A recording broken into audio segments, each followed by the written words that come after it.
Hi, நான் ஹாசினி. நான் இப்போ அப்பாவோட கார்டனில் இருக்கேன். நான் இப்போ கொத்தமல்லி விதையை போட போகிறேன்.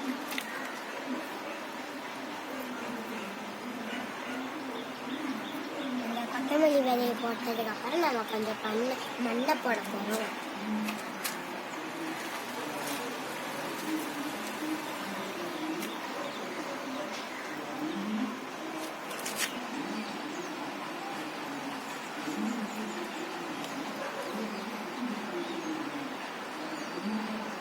இப்போ நம்ம மண் போட்டு முடிச்சிட்டோம். மேலே கொஞ்சம் தண்ணி ஊற்றணும்.